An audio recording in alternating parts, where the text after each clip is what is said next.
Hey, it's Deborah, and I promised I was going live during World Wellness Week, which is right now, who knew? And I got a free opening in my schedule a little earlier than expected, so I'm actually taping this in advance for you, and we're just trying to slip something else into my schedule, as we often do. So I'm making sushi. Now, it's not your typical sushi with rice, and nothing against rice. Let's not go into the whole carb thing. But this is zucchini sushi. And what I want to do is show you how easy it is to get this made and stuck in the refrigerator, or you could eat it as is, because actually everything is really ready to go. But I will tell you that after I've made it before, the next day it's even better. It's a little like chili. So here's what I've got, the ingredients, the super simple ingredients. This is the quote unquote cream cheese. Now, it's not really cream cheese because I don't do dairy. This is soaked cashews for 2 hours, rinsed, and then added to a blender. It's 2 cups, by the way. This recipe is at flipping50.com/recipes, and you will find lots of good things. But this is in there, just scroll down. So the cashews, 2 cups. You're gonna add 2 tablespoons of alternative dairy yogurt. I use cashew yogurt. Sometimes I'll use almond or coconut. So you can use any of those. That goes in here, and then you put about half a teaspoon of sea salt, or your favorite salt. All right, so then that's been refrigerated. That's it. You just mix it up in your blender, put it in here. It's refrigerated so that flavor marinates a little bit, and it's super yummy, super simple. And then, of course, we're using smoked salmon. So I've got 4 ounces right here. So what you want to remember is 4 ounces is not even quite a serving. I really would rather see 4 to 5 ounces of protein at lunch so that you're hitting, say, 30 grams of protein. But if you're having this as a side along with something else, might be enough. So, all right, so I'm going to just strip. I want to get rid of the skin layer because you want to be able to roll this. And if it's really challenging, it's going to be a little harder. And then I'm going to cut it in half. All right.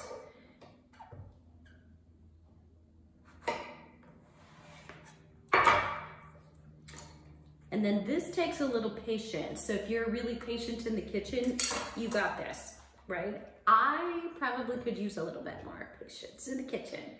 So I'm going to have gotten this little kind of a cheese slicer, but it's great for zucchini in this case as well. If you've got a mandolin kind of a tool, you could use that too. I go really minimalist. I think sometimes these handheld tools are actually just as fast, definitely faster to clean up. So I'll go that route. So you're just gonna get a nice even strip, thin, but you're gonna make sure that you don't miss any spots. So if you are kind of in a hurry, as I am most of the time, you may have to do a do-over. So it takes a little patience, but you'll get a better result. So then you've got to, when you get really down to the head, you got to watch out for your fingers and keep them out of your way. And it'll get a little bit harder to cut the lower I go. So this, what I'll do is probably just section it up into carrot sticks and use the rest or leftovers as dip. And when I kind of eyeball my smoked salmon to see how it's going, I may thicken it up and put a couple of pieces into one roll. But it's really a pretty, you've got green and you've got red. You could use it at Christmas time, but it's such a light kind of a snack or a light lunch in a jam, right? You've got your vegetables, you got a little bit of healthy fat, you've got some protein there. You may want to add a little fruit for dessert or a side. And now you've got a healthy amount of carbs and fat and protein, and really all whole foods. So good for you. Okay, So I'm gonna stop slicing for a minute and I may come back to that. Now I'm gonna sneak away, grab a spoon, and start with that. I'm gonna drop a little dollop here onto each of my little pieces of zucchini.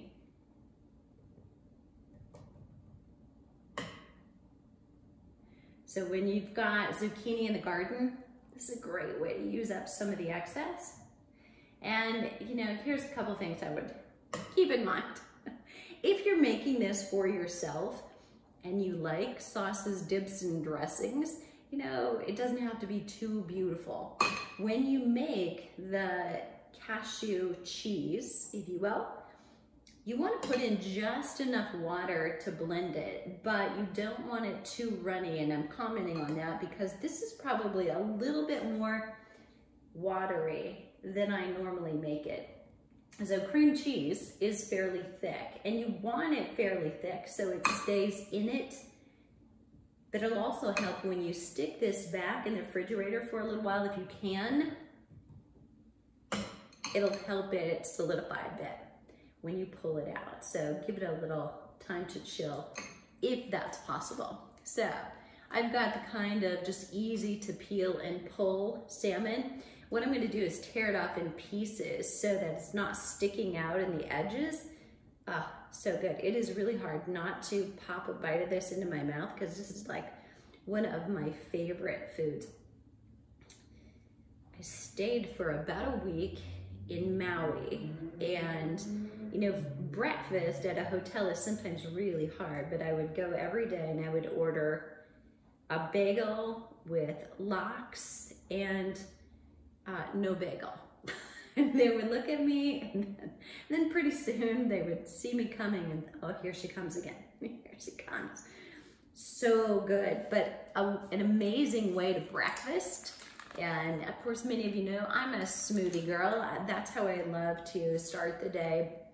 But, you know, it's not always possible to do that. If you've traveled to Maui, you know, not always easy to take the blender along. Now, I've gone a lot of places where I've taken my blender with me, but that, you know, probably not something that's on my radar.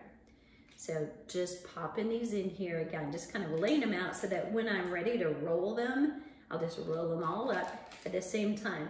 So this is the same way I work. For those of you who are trying to be more efficient, get more done in less time, I do things in batches, and that just makes things go a whole lot better. So who knew? A little corporate trick right here. All right, almost there. And yet I haven't quite used up all my salmon. So I'm gonna definitely be making a couple more, and I'm gonna go and be a little bit more generous than I was the first pass through. Just fill out a couple of these that don't have, certainly don't have too much. Is there anything like, or such a thing as too much smoked salmon? I think not.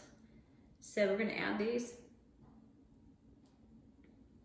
and then we will start to roll. All right, and right here. Okay, so now, literally, you're just going to roll, and I have to tell you, I don't have the ideal container ready to go, but my ideal container is already being used somewhere else. So I'm just gonna stack them up, and if I need space between because the bottom row fills up, I'll drop that in here.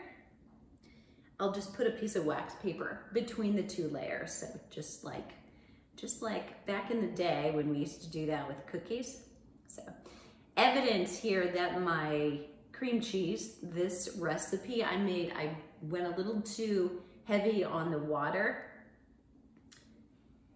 Some of that cream is kind of leaking out the sides, and I've made this before and that was not the case because it was quite a bit thicker. I'm gonna clean my hands off because these are so pretty. You want them to actually stay really neat on the outside, and that'll make it easier to pick up if you're kind of having that picnic with finger food, which is the way I eat these.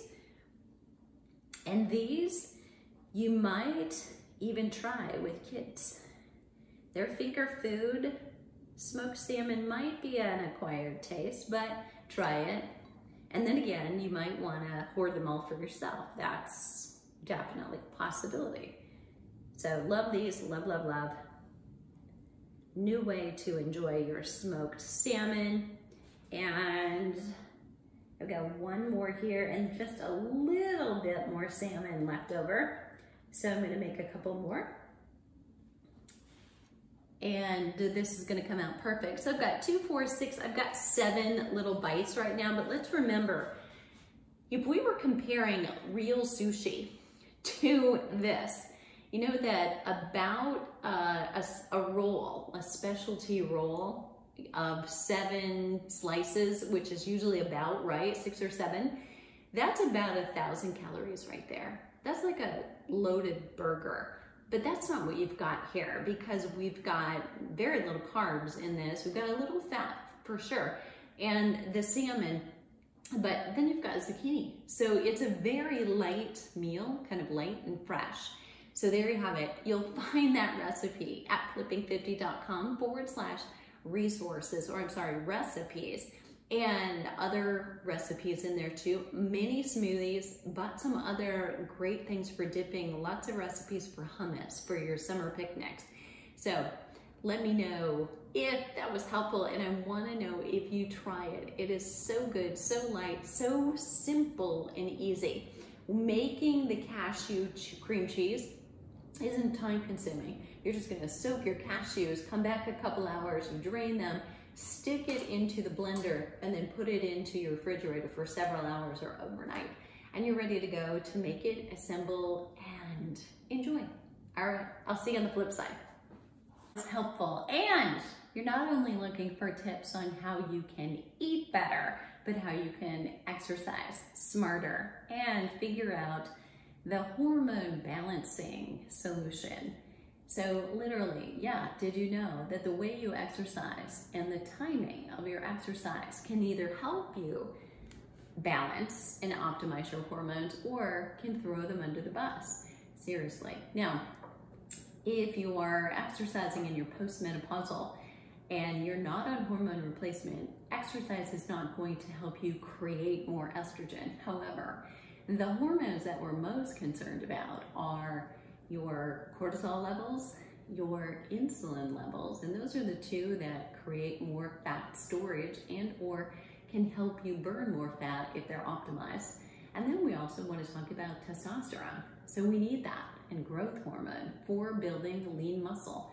And after we reach 50 and menopause, it's a lot harder to get.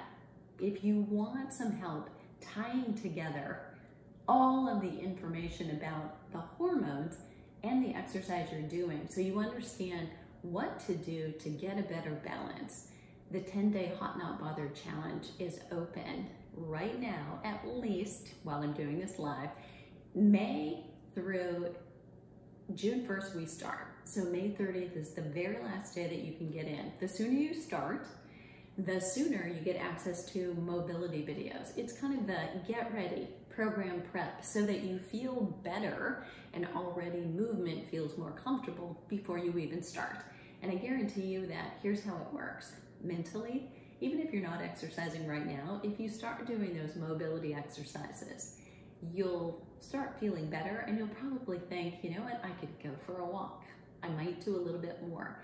That's just the way it works. So I'm Deborah Edmondson, you're invited, and it starts June 1st, but you have got to get in by May 30th. I'll put the link down below and you can check it out for yourself. I'll see you on the flip side.